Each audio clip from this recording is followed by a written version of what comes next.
Bonjour, je voulais vous faire une petite vidéo aujourd'hui. On est derrière un bâtiment que vous connaissez peut-être, je vous le montre.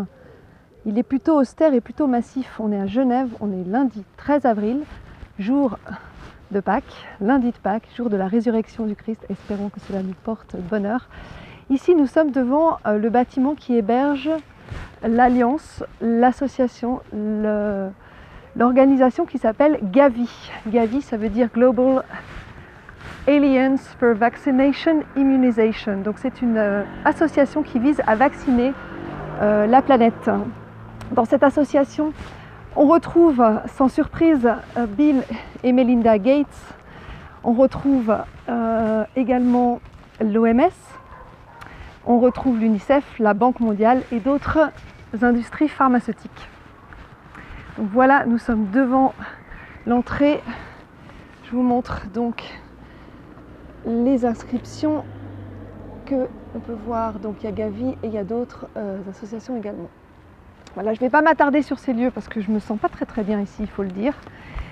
Gavi est né en 2000 et s'associe actuellement avec une autre alliance qui s'appelle ID 2020 pour identification digitale.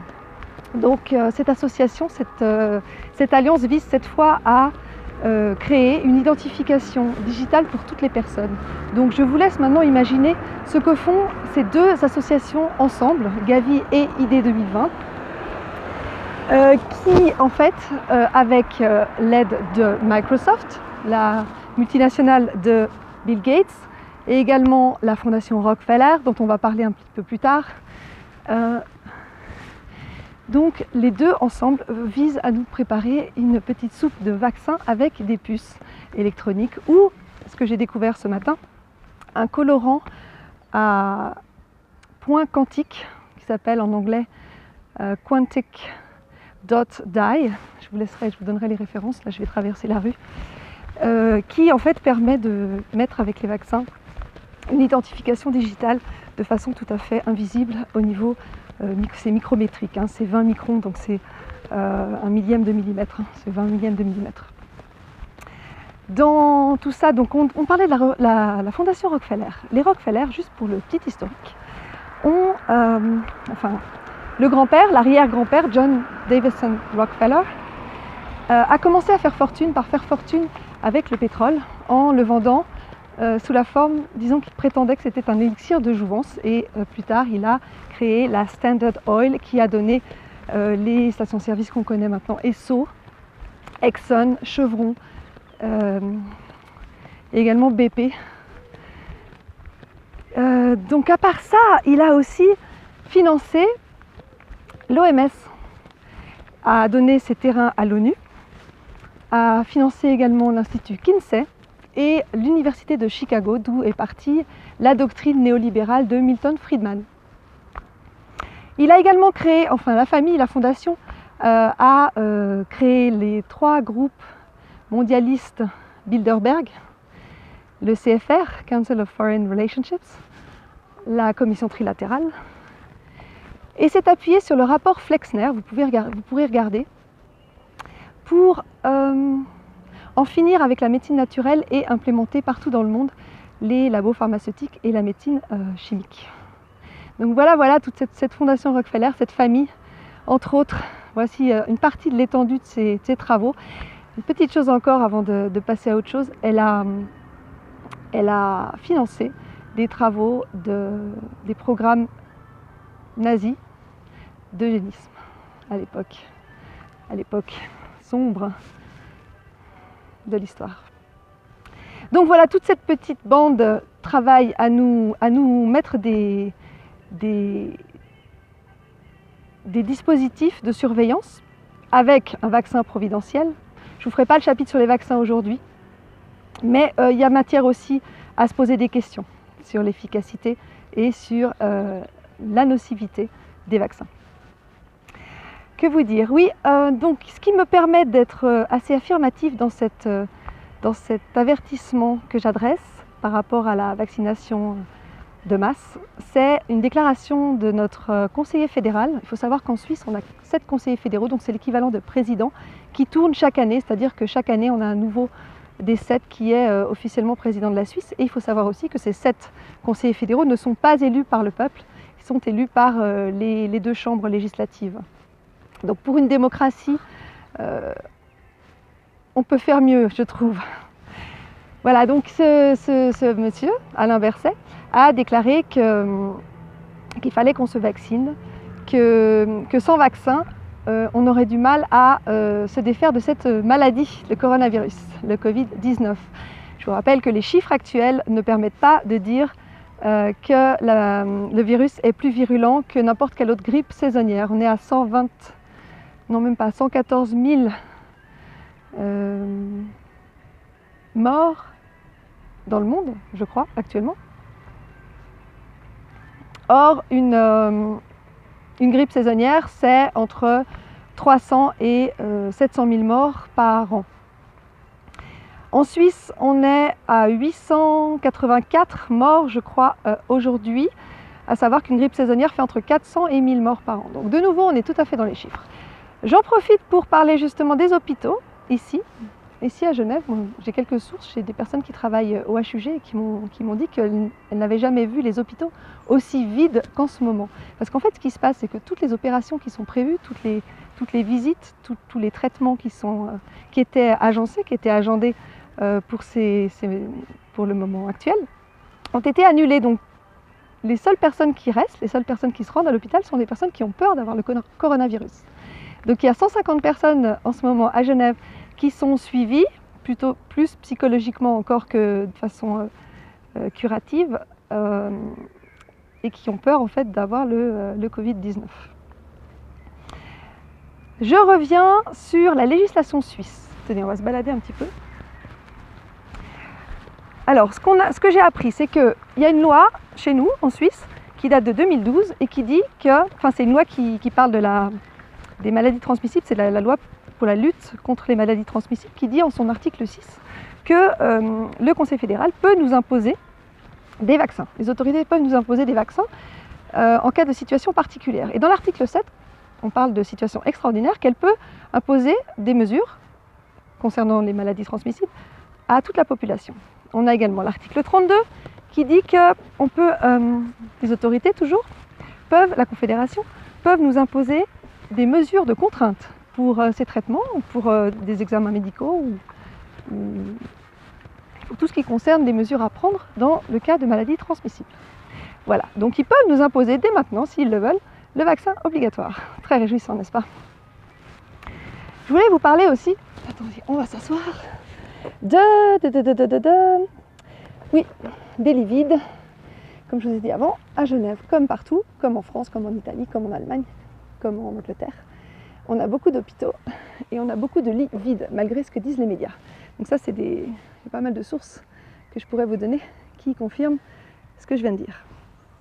On a également des mensonges sur le nombre de morts, puisqu'il faut savoir que la plupart des morts comptabilisées, soi-disant du coronavirus, sont en fait des morts sur des personnes sur lesquelles on peut soupçonner d'avoir le coronavirus ou qui sont testées avec un coronavirus. Mais un coronavirus, encore une fois, ça peut être n'importe quel virus de grippe. Et toutes les personnes qui sont mortes ayant un soupçon ou un virus sont comptabilisées dans les morts du coronavirus. Donc les cancéreux, les personnes qui ont des maladies auto-immunes ou des personnes qui ont un accident, du moment qu'elles aient le soupçon ou éventuellement des symptômes d'un coronavirus, sont estampillées Covid-19. Donc forcément, ça fait monter les chiffres. Mais malgré ça, ils n'ont pas encore réussi à dépasser les chiffres officiels de la grippe saisonnière de chaque année. Est-ce que vous saviez que dans le monde, chaque année, il y a 57 millions de personnes qui décèdent? Ça veut dire 156 000 personnes qui meurent par jour. Donc là, avec nos 100 et quelques mille morts du coronavirus, ça fait tout de suite moins impressionnant. Est-ce qu'on nous met le zoom comme ça sur les grippes saisonnières habituellement? Parce qu'en fait, si on y réfléchit bien, on pourrait très bien nous obliger à porter des masques comme ça ou à nous confiner chaque année en fait. Notamment lors du pic de grippe qu'on a eu en 2017-2018. On n'avait jamais eu ça depuis les années 2000. Est-ce que vous avez entendu de mesures de confinement ou ou de fermeture de restaurants à ce moment-là. Non, moi non plus. Hein. En attendant, en France comme en Suisse, le déploiement des antennes 5G bat son plein. En France, vous le savez sûrement, le 25 mars, il y a un décret qui a été passé par Macron et qui donne les pleins pouvoirs aux opérateurs téléphoniques pour installer leurs antennes. Donc c'est bien pratique d'avoir tout le monde à la maison. Comme ça, il n'y a pas d'opposition, pas de contestation. Et les opérateurs peuvent planter leurs antennes à leur guise. Les antennes 5G permettront de connecter tous les objets, de nous surveiller, de savoir quelle est notre consommation d'eau, de ce qu'on mange, de ce qu'on a dans notre frigo, des personnes qu'on côtoie, des personnes à qui on parle. Enfin, je vous laisse imaginer le tableau. On se dirige tout doucement vers le projet de l'agenda 21. Vous avez sûrement déjà pu lire ou visionner. Je vous mettrai des liens en dessous de la vidéo pour vous renseigner mieux. Mais finalement, les smart cities, tout ça, on s'y approche, on s'y approche. Est-ce que vous avez entendu parler aussi de la déclaration de Mike Ryan de l'OMS?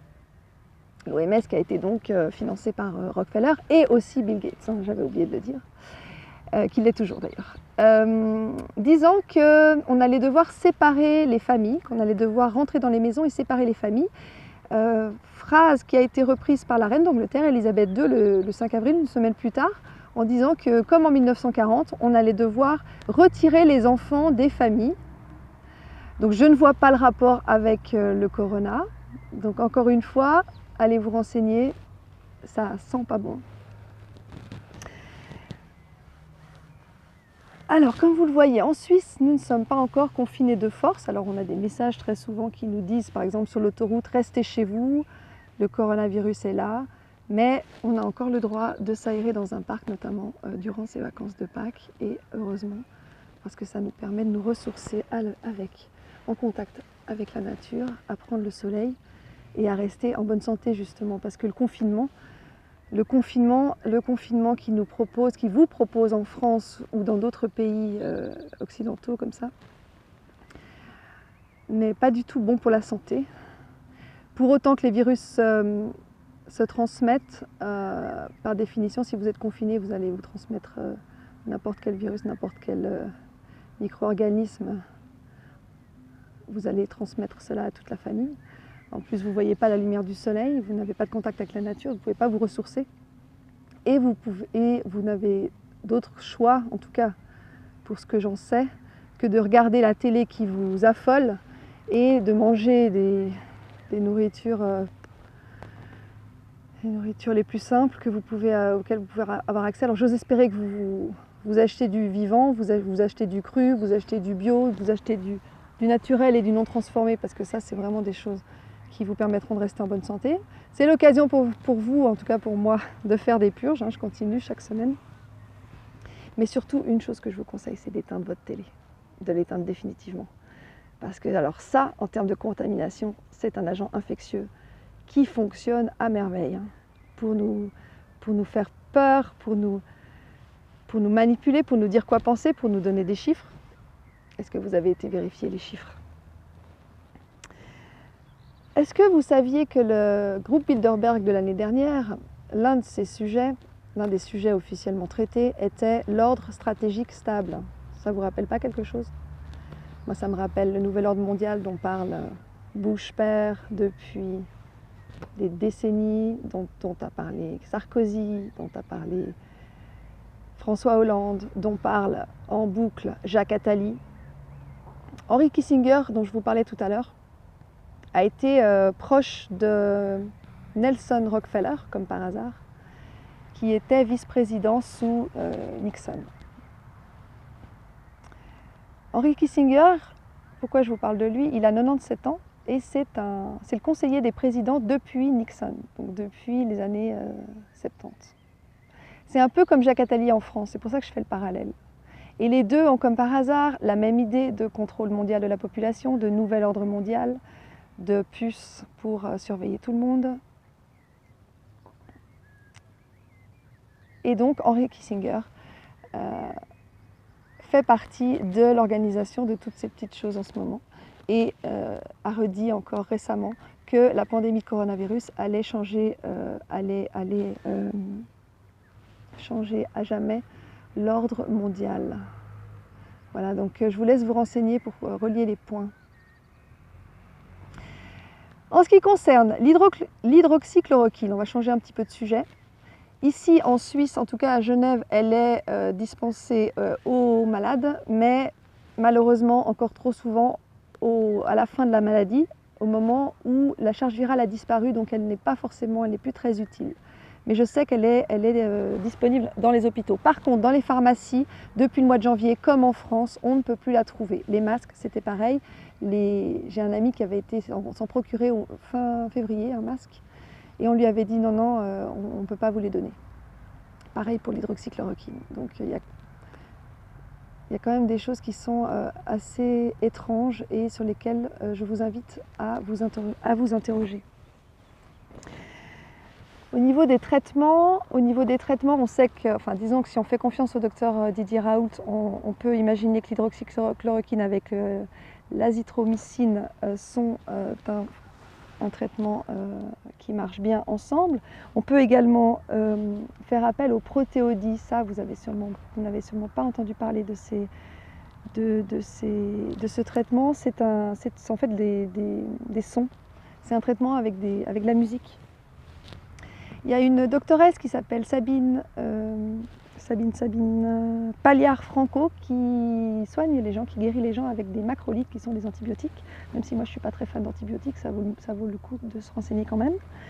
Et la méthode qui a marché en tout cas pour des amis à moi, sont le jeûne et également l'oignon.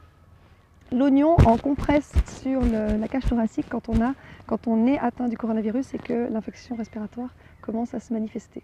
Donc vous coupez l'oignon en petits morceaux, vous le mettez dans un chiffon et vous l'appliquez sur votre poitrine pendant au moins 12 à 18 heures. Et l'oignon a un fort pouvoir détoxifiant en ce qui concerne les voies respiratoires. Je vais finir par une phrase et une illustration de mon auteur actuel préféré qui est René Bickel. Cette fois j'ai fini la BD Être heureux et je vous montre la page sur la liberté. C'est Victor Hugo qui dit que la liberté commence là où l'ignorance finit. Bien, je viens de voir au passage le message de Macron qui dit que le confinement va se continuer jusqu'au 11 mai. Alors chez nous, en Suisse, on nous a annoncé que le 16 avril, il y aurait des mesures de déconfinement progressives. Et on sait aussi qu'au Danemark et en Autriche, à partir du 14-15 avril, donc à partir de demain et après-demain, on aurait également un début de déconfinement. Mais ce qu'il faut savoir avant de se réjouir, c'est que ces mesures de déconfinement iront avec des identifications, avec des attestations, des dérogations.